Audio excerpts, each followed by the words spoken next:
निर्मल जी, प्रधानमंत्री द्रास पहुंचे हैं श्रद्धांजलि देने, किस तरह देखते हैं आप इसको? जी हाँ, पत्रकार मित्रों, आज करगिल विजय दिवस के मौके के ऊपर देश के प्राइम मिनिस्टर नरेंद्र मोदी जी द्रास और करगिल में शहीदों को श्रद्धांजलि देने के लिए गए तो थे, लेकिन जो उन्होंने श्रद्धांजलि का भाषण किया उसमें श्रद्धांजलि कम और चुनावी भाषण ज्यादा नजर आ रहा था। क्योंकि अभी भी जम्मू कश्मीर और लद्दाख का बंटवारा करने के बाद, जम्मू कश्मीर और लद्दाख को बर्बाद करने के बाद, हमारी 200 साल पुरानी रियासत को तोड़ने के बाद, हमारा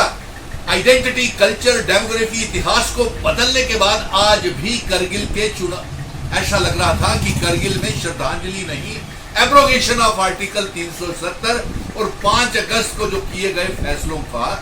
वहां पे बढ़ा चढ़ा करके सुना रहे थे। यानी कि 5 सालों के बाद भी अभी तक आर्टिकल 370 का जिन जो है वो भारतीय जनता पार्टी को सोने नहीं दे रहा। और साथ में हम ये कहेंगे कि इसी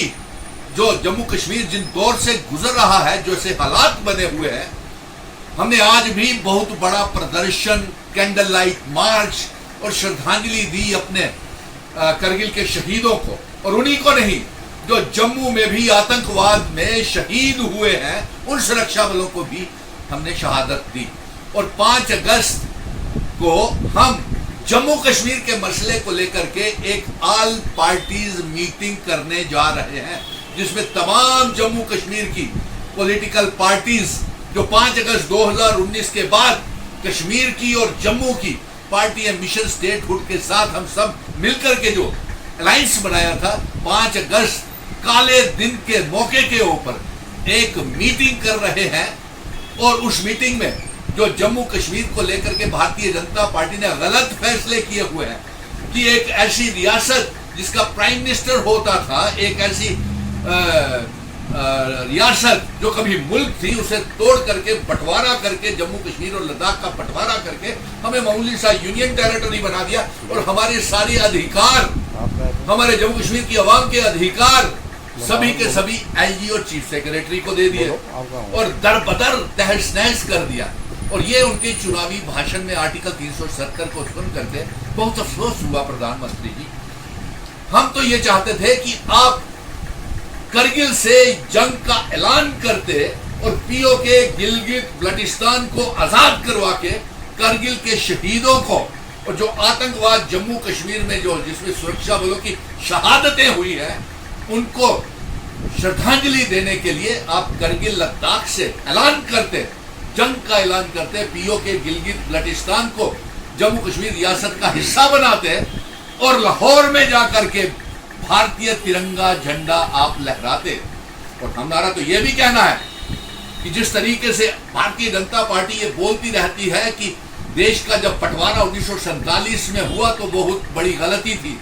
तो मैं ये चाहता हूं कि प्रधानमंत्री जी आप इस गलती को सुधार लीजिए,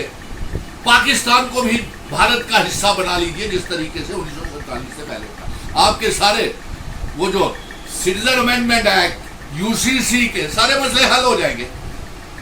और आप पाकिस्तान को जम्मू कश्मीर और भारत का हिस्सा बना ले और लाहौर में जाकर के आप तिरंगा लहराए। लेकिन आपने कोई कसर नहीं छोड़ी, श्रद्धांजलि समारोह कम और ये चुनावी जम्मू कश्मीर में असेंबली के चुनावों का बिगुल आपने बजाया है, ये श्रद्धांजलि नहीं दी है। आप उन 550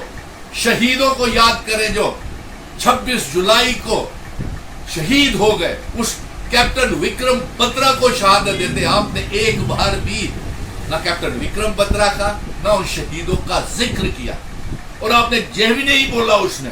कि जम्मू में आतंकवाद क्यों फैल रहा है, कहां से आ रहा है। और ये देखिए, जम्मू में आतंकवाद फैलना एक बहुत बड़ी अफसोस की बात है। आपको एक मीटिंग लेनी पड़ती है जिसमें रक्षा मंत्री, होम मिनिस्टर और सारे high command, NSA committee for security के ऊपर बैठक लेनी पड़ती है। जम्मू कश्मीर के स्कूल बंद है, क्या हालात बना दिए जम्मू कश्मीर में आपने, और ये चिंता की बात है। हमें आपसे बहुत अफसोस हुआ, आपका भाषण चुनावी भाषण ज्यादा नजर आ रहा था। जो जवाब आपको विपक्ष को पार्लियामेंट में देने चाहिए, बजट को लेकर के, संविधान के अनकॉन्स्टिट्यूशनल कामों को लेकर के। और जो अग्निवीर,